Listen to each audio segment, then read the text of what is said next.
Jinai? Ir jinai.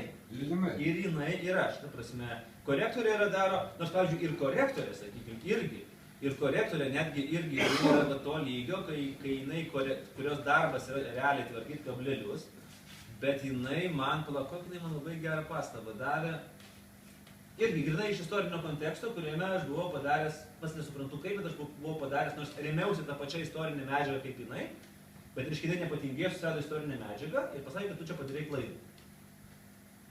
Ir aš galvoju, kaip aš padariau klaidą, aš tikrai remiausi istorinę medžiagą apie Kauną. Einu pažiūrėjau, taip, klaida. Tiesiog elementariai, lepsus lingva. Tiesiog klaida, nes ten buvo supainioti metai. Reiškia, jinai atkreipė dėmesį taisydama į va tą ir jinai irgi dalyvauja knygos taisymo procese. Aišku, tai tada tikrai su tokia redaktorė dirbti ir korektorė turėtų būti nelengva. Nelengva, kitas dalykas, kad yra mūsų amžinai spaudžia terminai. Tau yra pastatyti leidyklus tik su terminai, ne? Iki knygų mugės 2 mėnesiai maždaug, ne?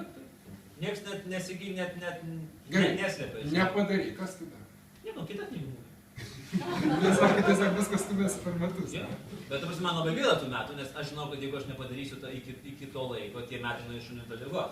Tai nebus taip, kad aš vėl sėsiu, nes man, kris motyvacija. Gal trečią knygą išpradėjau? Jo, trečią knygą pradėjau. Ne, bet tu dar antros nepabaigęs. Ne, tu ją pabaigsi iš karto po knygų mugės.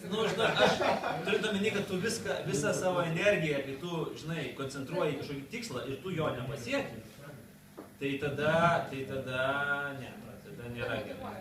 Aišku, labai yra gerai, kad lapkritį yra NaNoWriMo. Rašytojai. Nežinot, kas yra NaNoWriMo? Ai, čia šitas, kur per mėnesį parašyti romaną. 700 000 žodžių turi. Tai va tada tu dar iššoki į NaNoWriMo kažkiek, bent kažkiek, kad ir 10, aš pavyzdžiui šokau 10 dienų, man užteko. Po to užpernai nepavyko man. Aš iššokau, bet aš buvau per mažai pasiruošęs ir aš nukritau po 8 dienų, kai aš pamačiau, kad aš niekaip neįsipaišau į tas dienas. O NaNoWriMo yra super. Tik tai aišku, reikia turėti laiko išnaudoti viską, ką jie duoda.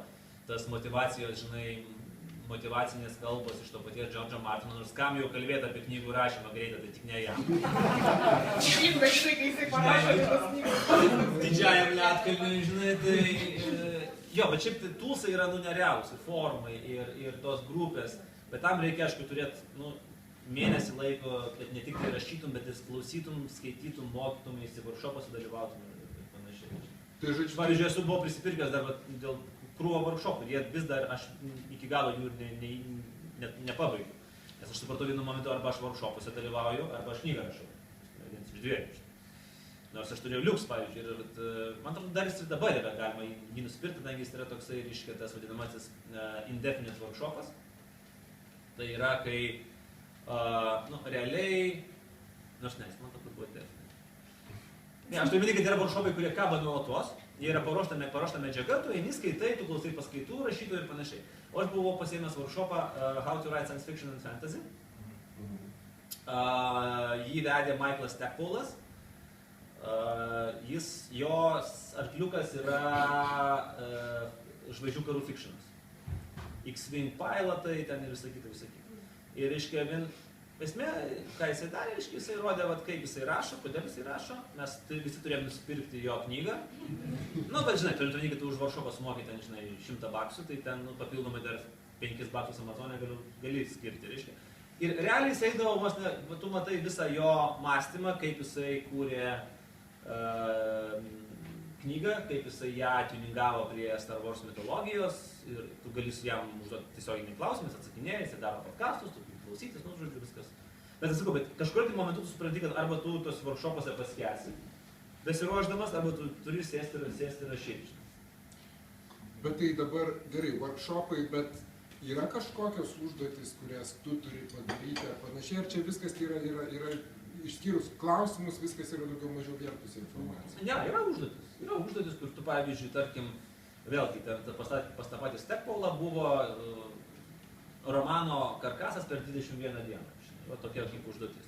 Ir tu kiekvieną dieną gauni kažkokias užduotis, tu tas užduotis atlieki ir po to, reiškia, tu dar gali su jam keisti su savo grupiokais, jeigu taip galima sakyti, ir tas formuojasi tavo, sakykime, truputį tas romano karkasas. Vat viena iš tokių užduočių. Tai tarkim, tu Maro dieną kažkaip bandai per šitą schemą? Ne, žinok, aš neišbaigiu to, nes čia tą reikia daryti ne tuo pačiu metu, kai tu jau rašai